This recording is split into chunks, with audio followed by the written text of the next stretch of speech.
Bueno, pues ya estamos de vuelta en la redacción abierta, son las 19:37 minutos, 7:37, esto en la península ibérica. Alex Lajeime, en Canarias, ¿qué hora sería?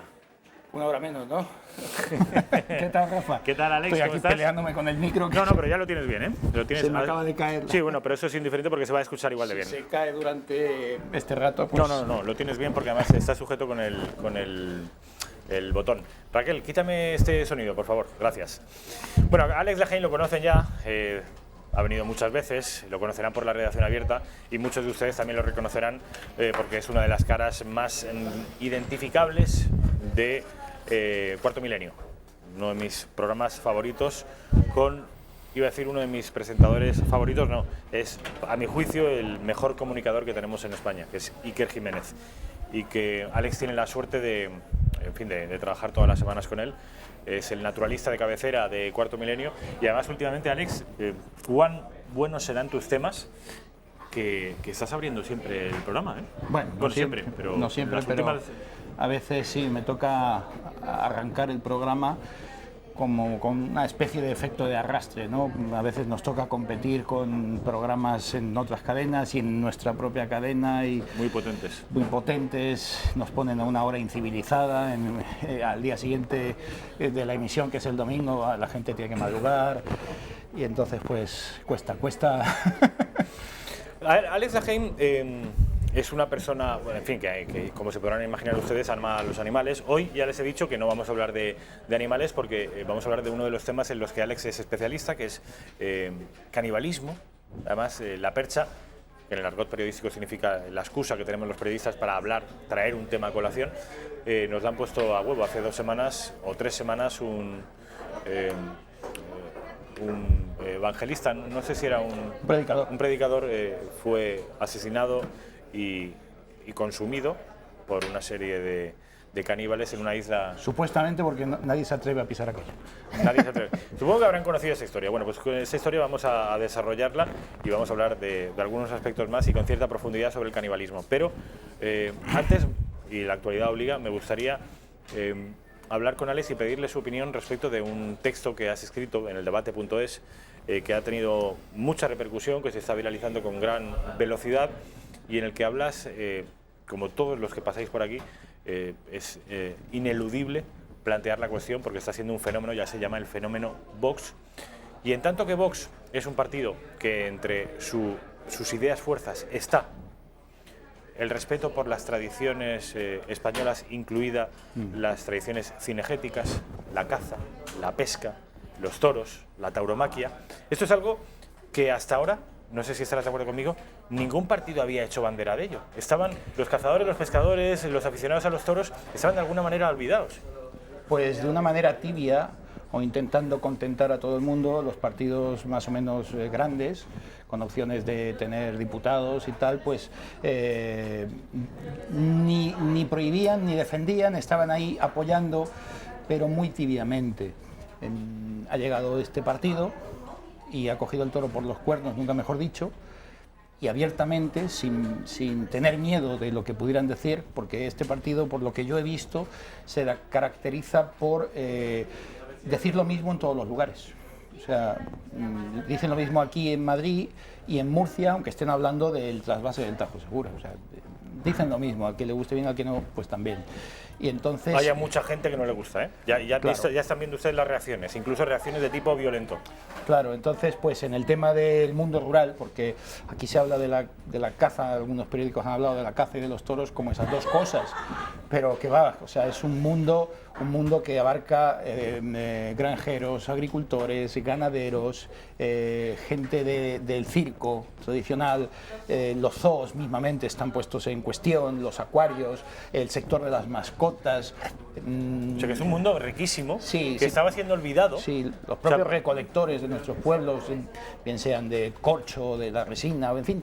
O de la miel, que has visto el otro día que se quejaban de la miel china, de que estábamos consumiendo miel china, los españoles sin saberlo, y estábamos de alguna manera la miel de la Alcarria, tan famosa y tan rica, o cualquier otra miel de nuestro país, estaba siendo arrinconada, y todo ese mundo tan diverso y tan rico, que no se limita efectivamente ni a la caza ni a la pesca, no solo a la caza y a la pesca, sino que es el mundo rural, que era una España olvidada.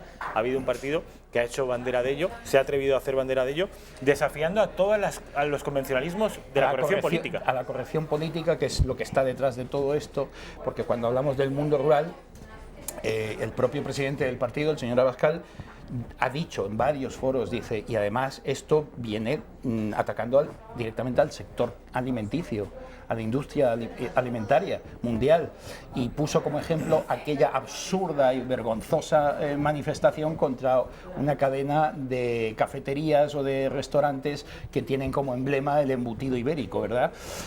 Pues lo puso, o sea, se atrevió a decir, estos señores van contra la industria alimentaria y por ende intentan calificar de asesinato el de cualquier animal de consumo. Es decir, esto va más allá de la caza y los toros. Tuvo la valentía de decirlo. Y mucha gente del mundo rural, de todos esos sectores que yo te acabo de enumerar, que los cito en el artículo, suman más de 10 millones de votantes. 10 millones de votantes de muchos colores políticos que están hasta aquí y que sean de izquierda, de derechas, de centro, de cualquier color, van a decir, a mí este y este me quieren quitar el pan de la boca. Pues yo podré ser del color que sea, pero voy a votar al que me defienda. Y ese análisis hasta ahora no lo había visto yo, digamos, en la gran familia periodística española. Pones la tele, abres el periódico y constantemente está el nombre de Vox en todos los lados, pero nadie habla de esto. Hablan de lo que hablan siempre: inmigración ilegal, minorías, independentismo, etcétera. Nadie habla de esto, y esta es la clave de bóveda de los 400.000 andaluces que han dado su confianza a este partido. Les recomiendo ese texto al que me refiero del debate. ¿Cuál es el título? Que no me acuerdo. El debate. Santiago y cierra España. Santiago y cierra España. Ese grito de los tercios para atacar, ese cierra España significaba ataca a España. Santiago, que era el patrón, es el patrón de España, y ataca a España. Santiago y cierra España es como se titula este texto en el debate.es de Alex Laheim, que de estas cosas de las que habla sabe un rato y está haciendo un análisis. Una persona, además, saben ustedes que a Vox sus enemigos le tildan de ultraderechista. Lo escribe una persona que no viene precisamente de la derecha, que es el caso de Alex Laheim. No, ya les lo digo yo, que soy amigo de él. No es una persona que venga precisamente de la derecha. Pero todo el mundo piensa que soy hijo de Blas Piñar. Sí, pues que piensen lo que quieran, pero vamos, lo decía antes, el partido que más votantes, exvotantes de Podemos ha recibido en las anteriores elecciones andaluzas, sabes que Podemos en Andalucía, y es algo de lo que te felicitarás, yo al menos me felicito. Podemos se ha derrumbado en Andalucía. La sinergia entre Podemos y Izquierda Unida, que era, perdón que te corte, era el único partido que se había posicionado en contra de los circos, de los toros, de la caza y de todo el sector rural, prohibiéndolos en programa electoral. Además de manera explícita, porque el Partido Socialista, con la boquita pequeña, según con quien hablaras, pero esta gente de Adelante Andalucía eran abiertamente hostiles, son urbanitas casi todos, abiertamente hostiles al mundo rural. Se ponían de espaldas a la España rural. Bueno, pues esta gente se ha desangrado en las elecciones en Andalucía. ¿Saben ustedes cuál ha sido el partido que más exvotantes de Podemos ha recogido? Alguien podría decir, bueno, pues por una cuestión de coherencia ideológica, el Partido Socialista. No, ni siquiera Ciudadanos, Vox. Sí. Esto es algo que da que pensar, ¿eh? Sí, bueno, y para rematar lo que dices, Equo y Pacma, ni un solo diputado. Y esto también es muy interesante. Al día siguiente de las elecciones, pues asombra ver cómo los propios de Podemos de Extremadura, me parece que es, diciendo no, que ellos defienden la caza. Entonces, si el señor de Podemos de Extremadura dice que ellos defienden la caza, supongo yo que pedirán la dimisión de Teresa Rodríguez, que pide la prohibición de la caza, ¿no? ¿O cómo funciona esto? ¿Va por comunidades? ¿Es un reino de taifas esto? Claro, es un partido, son 17. En fin. Bueno, vamos a empezar ya. Vamos a hablar con Alex de, en fin, los últimos caníbales, así lo ha titulado él a este espacio. Vamos a tener 45 minutos que van a empezar a partir de ya, cuando vamos a hacer la publicidad y a la vuelta. Hablamos ya exclusivamente de canibalismo y estas historias tan, en fin, duras, de gente que es devorada por otra gente, no por animales, no por fieras, sino por personas. Y no por necesidad, o sí, sino por una cuestión antropológica. Todo después de la publicidad. Bueno, pues ya estamos de vuelta, son las 8 menos 10 de la tarde, tenemos 40 minutos para hablar, 40 minutos, que ya sé que en televisión, Alex, esto se pasa rápido, pero 40 minutos son 40 minutos para hablar de canibalismo. Como decía, tenemos la percha perfecta por lo ocurrido en North Sentinel hace un par de semanas. Cuéntale a los espectadores, como siempre te pido, Alex, de lo general a lo particular, ¿qué es North Sentinel, qué pasó y qué es la excusa que nos va a servir para hablar de canibalismo? Bueno, el canibalismo es algo que se creía extinguido en el planeta en este siglo XXI, pero siempre se sospechó que existía un punto en la Tierra donde todavía había indígenas que se comían a las personas. Este lugar de la Tierra es una isla, no es muy grande, pertenece al archipiélago Andamán, está en pleno Océano Índico, es territorio indio a día de hoy.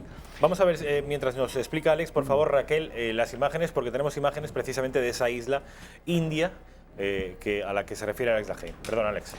Bueno, pues esta isla, esto es una historia casi diríamos que romántica o fascinante para cualquier antropólogo, para cualquier naturalista. Tú sabes que el naturalismo no es solamente animales, o sea, el naturalismo estudia la naturaleza en su conjunto con el hombre integrado en ella, o sea, las tribus también, por supuesto, la antropología.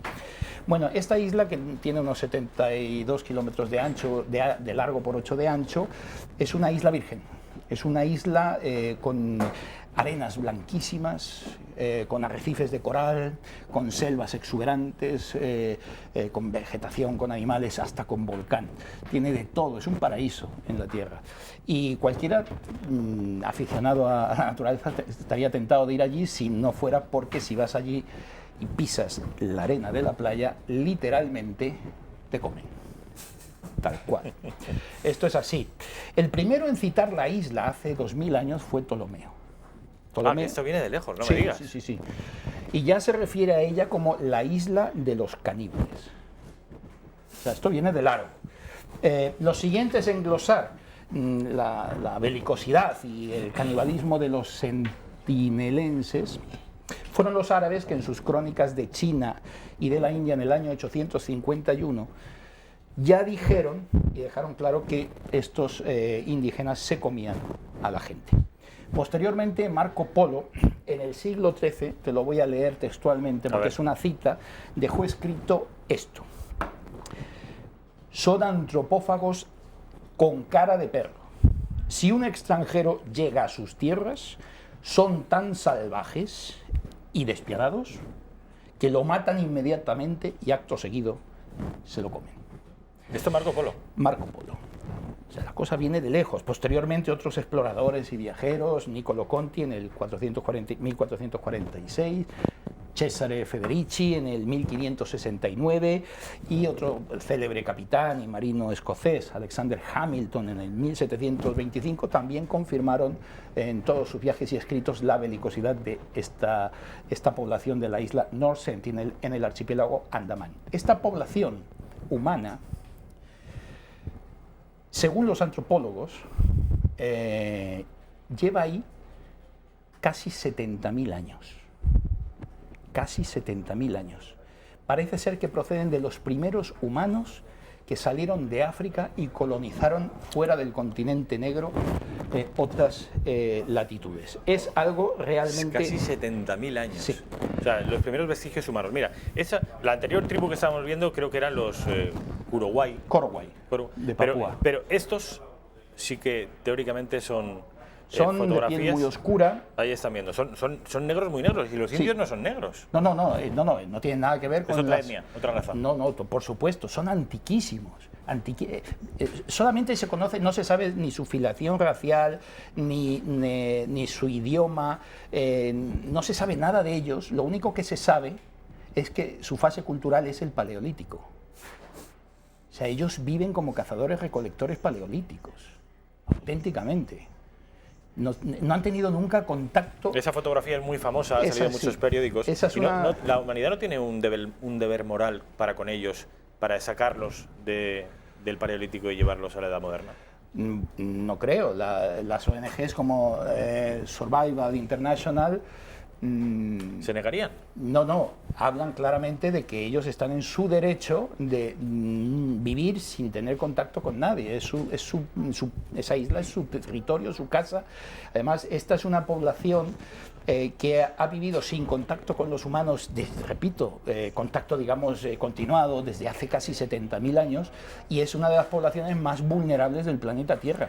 Cualquier enfermedad los mataría porque no tienen defensas ni contra la gripe, ni contra el sarampión, ni contra ninguna enfermedad del mundo occidental. ¿Qué es lo que pasó en América a partir de 1492? Que nosotros éramos una bolsa de virus, porque saben ustedes que América era un continente, sigue siéndolo, apartado del resto del mundo, que sí que tenía un contacto, había un contacto físico, pero América no, y eso fue la causa de aquel ese genocidio pretendidamente a manos de los españoles con lanzas y con perros. Bueno, pues no, fue un choque vírico. A eso se refiere Alex cuando dice que sería muy peligroso ponerse en contacto con ellos porque podríamos matarlos sin disparar. Sí, solo por los virus. Sí, de hecho eso fue lo que a nivel internacional paró los contactos que hubo en los 80 y en los 90 por los antropólogos que querían domesticarlos a los sentinelenses para poderlos estudiar, y llegó un momento que dijeron no, basta ya porque estamos creándoles una dependencia de los occidentales, dándoles cocos, dándoles plátanos, y entonces se paró, y ahora el gobierno de la India tiene un área de seguridad de prohibición de 3 millas náuticas alrededor de la isla, y la Guardia Costera de la India patrulla constantemente para que nadie se salte la prohibición, y este núcleo poblacional humano viva donde quiere vivir y defendiendo con belicosidad y fiereza extrema a cualquiera que entra y pisa su playa. Hay que tener en cuenta que esta isla ha tenido suerte y ha llegado así hasta nuestros días porque no le interesa prácticamente a nadie. No tiene recursos naturales, no está en un punto estratégico militar, luego además está rodeada por un anillo de coral que evita que se pueda acercar nadie a la isla durante 10 meses al año, no tiene fondeaderos, ni bahías, ni nada. Es algo realmente peculiar. ¿Esas son imágenes reales de sí, la isla? Estas son las penúltimas imágenes que tomó un equipo de National Geographic. Pero bueno, te voy a contar la historia de este misionero que se llamaba, porque parece ser que ha muerto. Todo digo parece ser, supuestamente, porque a día de hoy, este hombre murió el 17 de noviembre pasado, nadie se atreve a ir allí a por lo que quede de sus restos. Nadie. O sea, están devanándose la cabeza entre todos para ver cómo acceden a la isla sin que haya un choque violento con los defensores de su casa, que son los sentinelenses, y sin que haya lo que tú decías, cualquier contacto vírico, bacteriano, etcétera, que pudiera matarlos. Entonces, es algo, están patrullando con helicópteros, con drones, a ver si encuentran algo donde sea una especie de enterramiento de los huesos, si es que hay algo de esto, porque hasta el día de hoy no hay nada. Solamente el testimonio de los 7 pescadores que están detenidos por saltarse la prohibición, porque este John Allen Chau, que es el predicador estadounidense que ha muerto, les sobornó con $300 y pico porque le llevaran allí y se saltaran el bloqueo y entraran en ahí estamos viéndolo, efectivamente. John Allen Chau, efectivamente. John Allen Chau, bueno, este hombre... Si quieres seguimos en el orden que tú pensabas. No, lo tengo aquí, es que no me sé todo de memoria de este hombre porque esto fue preparado a conciencia, o sea, este hombre de 27 fue años... deliberadamente, es decir, no se encontró con ellos de casualidad, No. Él sabía lo que iba, ¿no? Sí, o sea, este hombre tenía un máximo deseo que era evangelizar a los sentinelenses y lo dejó escrito así en su diario. Te lo voy a leer textual también, como lo de Marco Polo, porque es algo que realmente llama la atención. Él escribe el 17 de noviembre: quizá penséis que soy un loco por hacer todo esto, pero creo que vale la pena llevar a Jesús a estas gentes. No es en vano. Las vidas eternas de esta tribu están a mano y tengo prisa por verles adorar a Dios en su propio idioma. Él fue a convertirlos al cristianismo. Al final el que se fue más cerca de Dios fue él. Sí, podríamos decir, sí. preparó el plan a conciencia. O sea, él había visitado el archipiélago de Andamán ya un par de veces antes, había tenido algún contacto con los locales de las demás islas que sí están civilizadas, podríamos decir entre comillas, ¿no? Porque esto de civilizados es desde nuestra óptica occidental, ¿no? Para ellos, ellos están muy civilizados también, ¿no? Y en la mañana del 16 de noviembre, un día antes de su muerte, desembarcó, llevaba una Biblia envuelta en un plástico así para que no se mojara, llevaba un balón de fútbol, llevaba unos cocos, llevaba unos plátanos y llevaba pescado fresco para ofrecerles, igual que Cristóbal Colón, para ofrecerles a los sentinelenses pues unos presentes y poder ponerlos a comer en su mano prácticamente.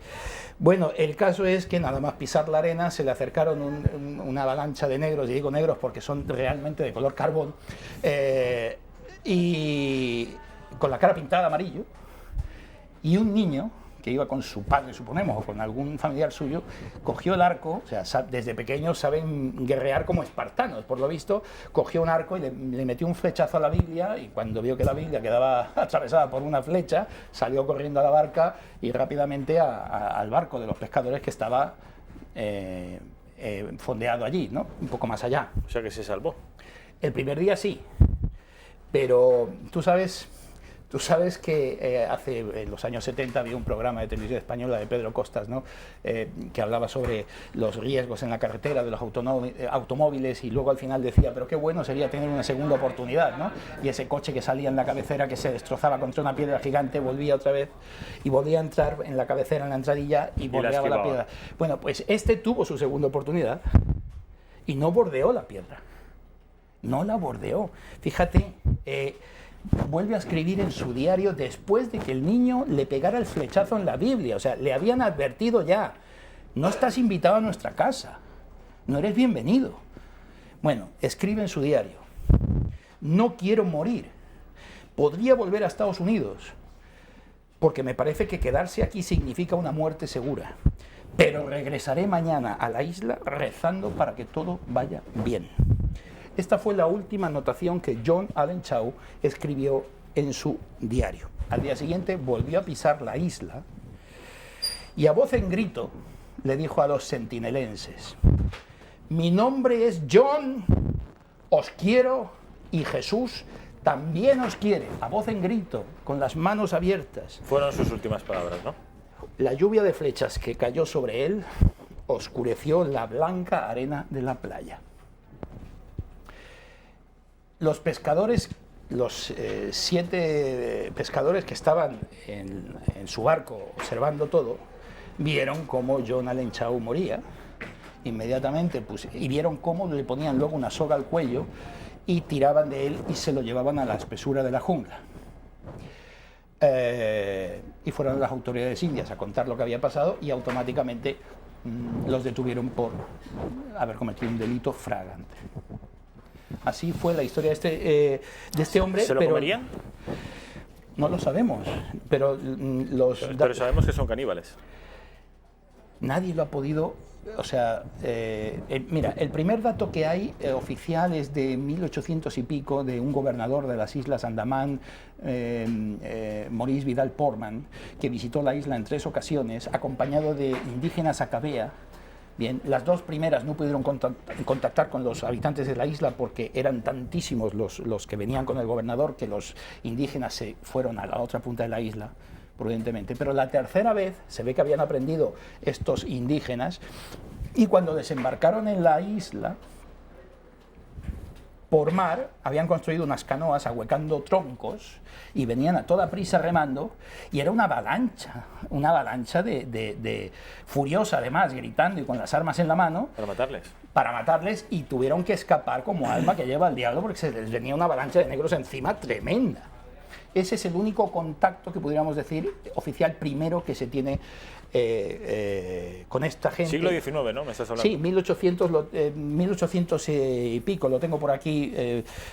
Bueno, el caso ahí ven ustedes una fotografía además de próxima, se hará con un gran angular, supongo, porque, en fin, poca gente sabe. Son hombres que están en la Edad de Piedra, y las puntas de la flecha, por ejemplo, que son de hierro, se cree que están sacadas de los restos de barcos que hay allí. del metal de los barcos, o sea que no es que utilicen... Mira, te lo tengo aquí exactamente, mira, es el 15 de febrero de 1895, cuando es este primer contacto oficial. Pero hay más muertos, es decir... Hay que lugar hermoso, ¿eh? En el año 2000, sí, no, las playas son aguas de color turquesa, arena blanca, preciosa.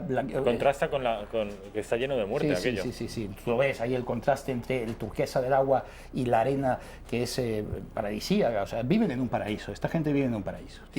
Es como un viaje en el tiempo, ¿eh? Totalmente, o sea, totalmente. Así seríamos los humanos totalmente, ¿hace cuántos años has dicho que están allí? 70.000 años. Esta gente, para que nos hagamos una idea, estaban allí antes de la última, 35.000 años antes de la última glaciación. Es que se podría aprender tantas cosas, incluso en su genoma, en su...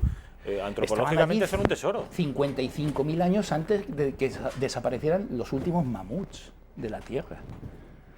O sea, es una cosa, 62.000 años antes de que los egipcios construyeran las pirámides en la meseta de Giza. O sea, es algo fascinante. Me parece fascinante. Totalmente. Bueno, pues esta gente... ¿Esta fotografía será real? Sí, esta es real. Esta es de los contactos que hubo en la década de los 90, de los antropólogos por intentar domesticar, porque los contactos esporádicos no daban resultado. Entonces dijeron, bueno, vamos a ver si con un contacto continuado, ofreciéndoles alimento, ofreciéndoles tal, logramos hacernos con su confianza. Efectivamente, se hizo esto y poco a poco, a distancia, lograron que no les atacaran.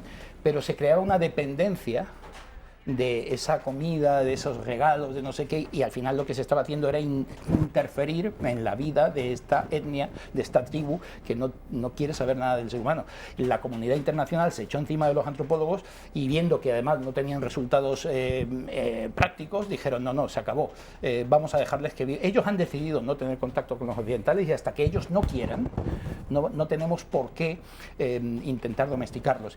Y es cuando se creó el cerco de seguridad 3 millas a la redonda. Pero yo pregunto, este hombre está muerto, la última víctima, pero John Allen Chau. Pero yo pregunto, ¿qué pasa por la cabeza de algunas personas? Sabía que llevan 70.000 años allí, que son cazadores recolectores, les lleva pescado. Este hombre pensó que en 70.000 años no habían aprendido a cazar y a pescar. Pensaba que no eran capaces de coger cocos de las palmeras y pescar con sus lanzas y sus... Es que hay cosas que son incomprensibles. Bueno, pues... han desarrollado el arco. Sí. Esta gente, evangelistas, en este caso este predicador, lo preparó a conciencia. Él pertenecía a una asociación religiosa, All Nations, que está en Kansas, en Missouri. Y la directora de esta asociación, Mary Howe, dijo que John lo que quería era tener una relación a largo plazo con los indígenas, que lo aceptaran y poder vivir con ellos. Pero fíjate qué curioso, que entre las reacciones más asombrosas que nos encontramos estos días está la de la organización estadounidense International Christian Concern, que ¿Qué dicen estos? A través de su portavoz indio, William Stark. Ojo, porque esto lo voy a leer también literal, porque si no igual hasta me ponen una demanda, ¿no? A ver, ¿qué dicen? Piden que todos los sentinelenses sean llevados ante la justicia estadounidense por un delito de asesinato con agravante de persecución al cristianismo en países del tercer mundo como la India. Tal cual. Y están presionando a Trump para que convenza a los indios para que vayan a la isla y detengan, les pongan los grilletes a los entre 100 y 500 indígenas supuestamente caníbales que viven allí y los lleven... ¿Tan poquitos hay? Sí. 100 y 500. No se sabe, pero entre 100 y 500. Eso es un Y poquísimo. los quieren extraditar a Estados Unidos para que los juzguen como asesinos. Te digo una cosa, claro, se ha cometido un crimen. Para la sociedad occidental. Aquí el que ha cometido un delito es todos los señores que se saltan la prohibición de la Guardia Costera de traspasar las 3 millas náuticas. O sea, esto es una reserva en la que nadie puede entrar. Están protegidos por el gobierno indio. Es una etnia protegida. Y Y este señor se ha saltado a la torera la prohibición, sabía perfectamente, conocía la historia, no solamente la historia de Marco Polo y de todos los viajeros, no, es que estos, aquí te tengo los presidiarios muertos que se escaparon de la isla prisión de Port Blair en el 1986, 3 presidiarios. Las Islas Andamán eran como, digamos, exilio de cuando era posesión británica, era una isla, algunas de las islas eran prisión o de trabajos forzados, para minería, tala, recursos naturales en los que tenían a los presos, ¿no? 3 de ellos se fugaron en 1986, llegaron a la isla, uno de ellos se tiene constancia que murió allí, sus restos, sus huesos fueron encontrados alrededor de lo que parecía una hoguera. De los otros 2 nada se supo, parece ser que se ahogaron. Y, ¿Esto qué año me dices? 1986, en Port Blair. Y estos huesos calcinados se pudieron recuperar por helicóptero. O sea, el helicóptero llegó, pum, porque lo habían localizado, pum, cogieron todo y se fueron rápidamente. Pero no son los únicos. En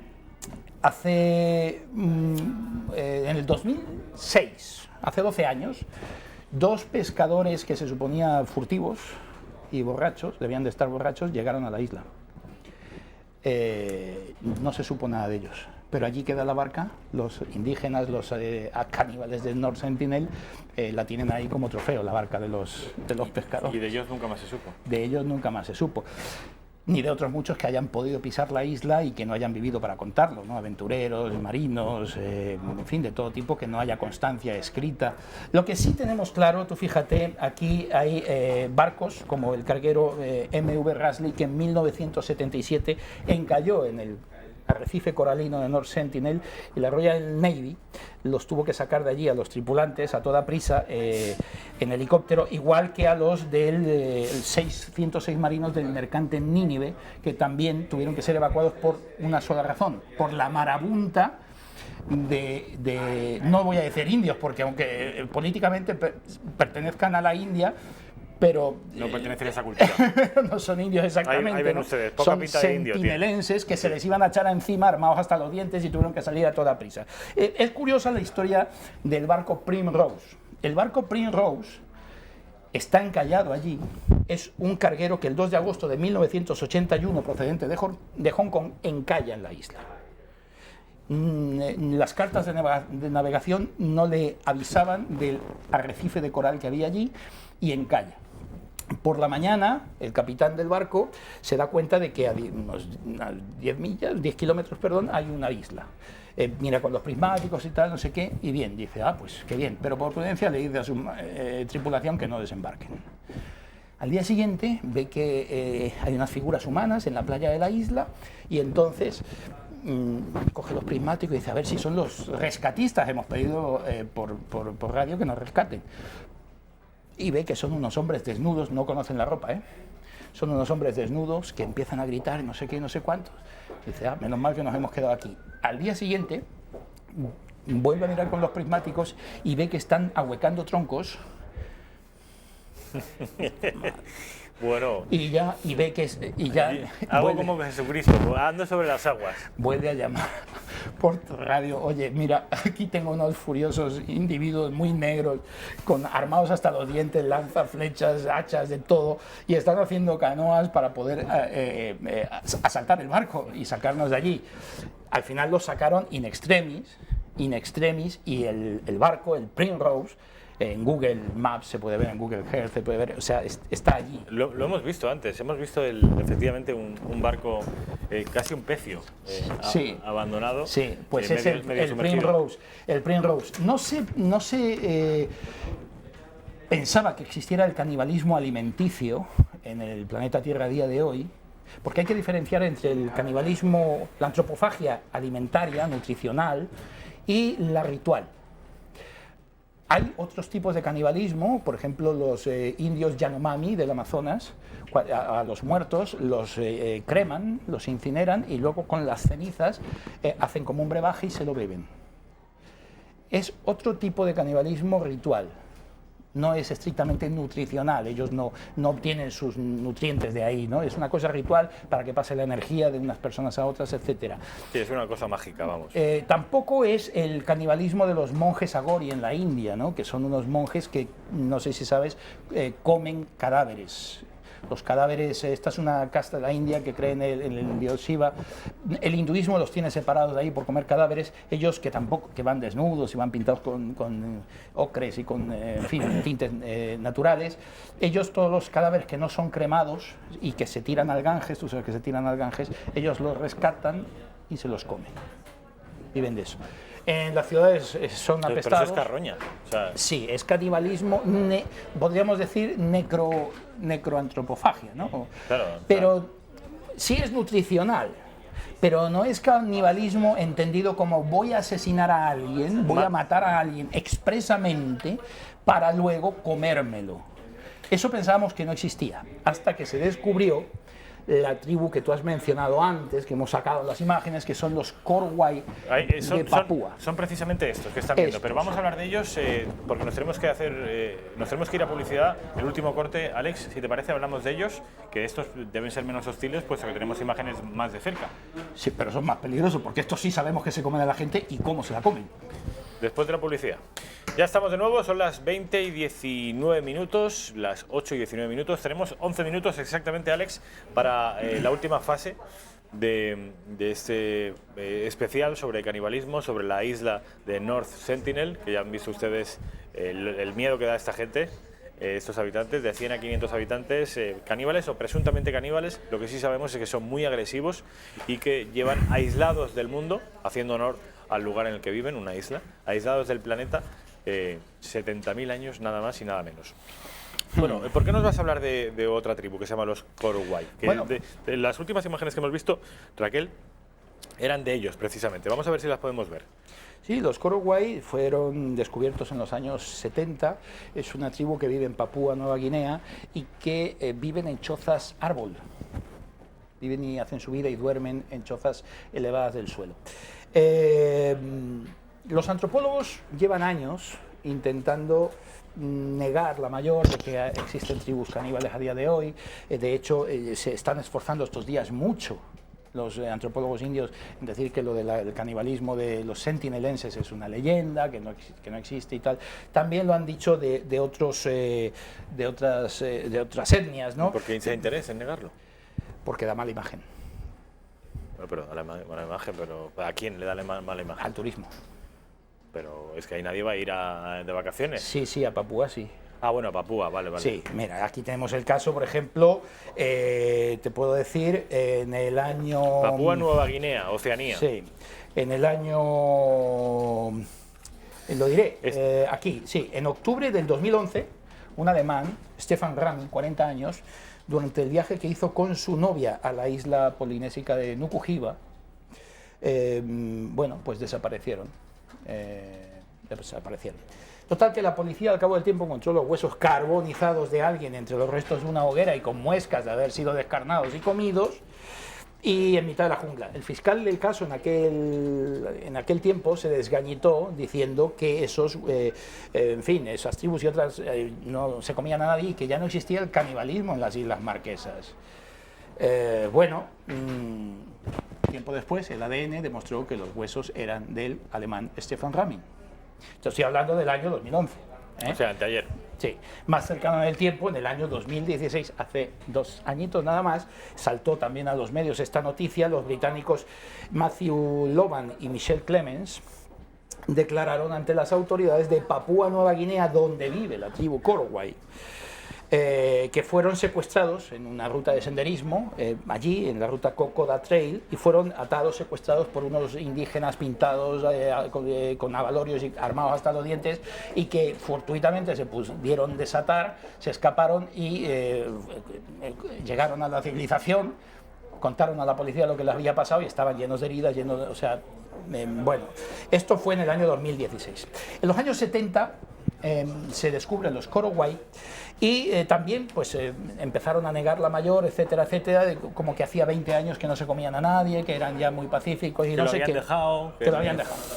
Que se habían desenganchado, ¿verdad? De lo de comerse a los semejantes. Sí, exactamente. Se habían quitado de eso, vamos. Bueno, el caso es que estas cosas que pasan, pues hay gente intrépida, reporteros, investigadores, que llevan el riesgo en su ADN por intentar demostrar o enseñar a la gente cosas que normalmente no saltan en las noticias. Uno de estos personajes es Paul Raffaele, que es un reportero naturalista australiano, un explorador, y que llegó con un guía y traductor a conocer a los Korowai y a convivir con ellos durante varios días allí. Bueno, él dijo que fue la experiencia más aterradora que había vivido nunca. El relato no tiene desperdicio, te lo voy a sintetizar en algunas pequeñas frases o pequeños párrafos. Dice que la tribu aún practica el canibalismo, que la forman unos 4.000 individuos que viven en grupos de 10, 12 personas en chozas en lo alto de los árboles, etcétera, etcétera. Allí pues, no conocen ni la electricidad, ni los coches, absolutamente nada, no hay agua corriente, es auténticamente selva pura y dura. Y que, bueno, no hay más que los prejuicios que tienen ellos hacia los occidentales, hacia el hombre blanco, a los que llaman laleo. Bueno, pues este hombre entra en contacto con el jefe Boas, ¿bien? Y una noche le cuenta al jefe Boas que que ellos se siguen comiendo a la gente. Y este hombre escucha el relato del jefe Boas, que te lo voy a decir directamente para que lo veas. ¿Qué decía este hombre? ¿Y no salió corriendo? Bueno, estaba ya allí, ¿no? Dice que ellos, bueno, una noche subimos a su casa, nos sirvieron pescado y el jefe Boas, a través del traductor, un señor llamado Ken Baren, me contó que los Kakua, que son, digamos que los brujos que toman forma de hombre y son responsables de las muertes misteriosas de los miembros de la tribu, son a los que matan. Entonces, le cuenta que los Kakua se presentan por la noche disfrazados de parientes, amigos de la futura víctima, para devorar sus entrañas y durante el sueño la rellenan con fuego antes de rematarla disparándole un dardo en el corazón. Según el jefe Boas, antes de que el moribundo muera, pronuncia el nombre de su Kakua, de su asesino, que podría ser otro habitante de la tribu, claro, de su casa árbol. Entonces el jefe le dice a este Paul Raffaele, el reportero, le dice: tenemos que acabar con los Kakuas, esto es literal, son dañinos. Y después dice este hombre, el reportero, que se le queda mirando y le matiza: nosotros no comemos humanos, solo Kakuas. Tal cual. Como digo, lo identifican de una manera muy subjetiva, o sea, es el moribundo el que señala, es decir, que el moribundo tiene la potestad de sentenciar a muerte a otra persona. Según Paul Raffaele... Acusándole de la muerte que le está sobreviniendo. Según este hombre, el reportero Paul Raffaele, este naturalista explorador, los dolores y retortijones de estómago, él piensa que son debido a parásitos intestinales, etc. Bueno, el caso es que, abro comillas, yo estaba tan tranquilo con el jefe Boas, hasta que apareció Kilikili, el asesino más notable del clan, según mi intérprete, dice él. Un tipo, perdona que te lo lea porque es que el relato tiene tanta potencia, ¿verdad? Un tipo de mirada inexpresiva, cuya boca dibujaba una mueca que me puso los pelos de punta.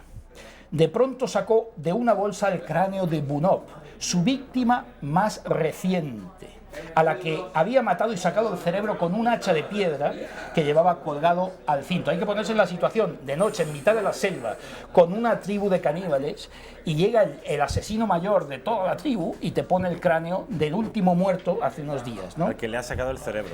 Los ojos del traductor se humedecieron mientras me comentaba espantado que Bunop, el propietario de ese cráneo, era uno de sus porteadores habituales. A continuación me pasaron el cráneo. Yo no quería cogerlo, pero tampoco pretendía ofender a los Korowai, así que lo sostuve entre mis manos y se me heló la sangre al sentir el contacto con el hueso. Me contaron que Bunop merecía morir porque era un Kakua que había matado al primo de uno de los miembros de ese clan, y dice que así lo ataron, se lo llevaron al interior de la selva y allí lo acribillaron a flechazos. Luego, mientras entonaban los cantos rituales, dice que le sacaron los intestinos, le abrieron las costillas y le cortaron los brazos y las piernas. Después repartieron los trozos de carne entre los miembros del clan. La cabeza se la dieron, como hacen siempre, al que había identificado al Kakua. Como el presunto asesino, el que le había Sí, exacto. Y según los propios nativos Korowai, ellos declaran que cocinan la carne humana mediante el mismo procedimiento que cocinan la carne de cerdo, envuelta en hojas de plátano bajo una pila de piedras calientes que hacen de horno.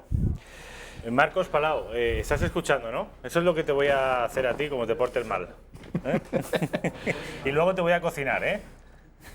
Dice este hombre, Paul Rafael... Tenemos 1 minuto y medio. Vale, que por suerte a él no le tocó comer ese cadáver porque la matanza había tenido lugar unos días antes, pero les preguntó a qué sabía la carne humana y si se parecía al cerdo. Y ellos le contestaron que no, que se parece a la carne del casuario, que es una ave prima del avestruz, que vive en las selvas, por cierto, muy peligrosa, que te da una patada y te destroza. Y me contaron que en las comidas rituales estas no participan los niños y que se comen todo excepto los huesos, las uñas y el pene. Y el asesino mayor... El pene no se lo comen. No, el pene. Se lo respetan. No, debe ser como chicle, tú sabes. Este asesino Kili Kili decía que el cerebro era su bocado favorito. Cuando dijo esto, todos los demás de la tribu asintieron así, efectivamente, es lo más rico. Sí, ¿no? Es decir, que... Es tremendo que esto no es el año... no sé, 2000 antes de Cristo. ¿Esto es cuándo fue? Sí, esto fue... Pues, hace 2 años, ¿en 2016? Esto fue exactamente... No, 2011, me has dicho antes 2011, la tribu Korowai en Papúa Nueva Guinea. Los antropólogos siguen negando de mayor porque no les interesa decir que hay una tribu de caníbales en un sitio turístico como Papúa, ¿verdad? Entonces, pues bueno, con los sentinelenses pasa más o menos lo mismo. Estas imágenes que hemos visto... Nos tenemos que ir. Con los nativos en la playa fueron tomadas por National Geographic, y cuando tomaron esas imágenes, el propio operador de cámara y el director iban en una lancha, los nativos le pegaron un flechazo y al director de National Geographic le atravesaron con una flecha la pierna. Eso es North Sentinel.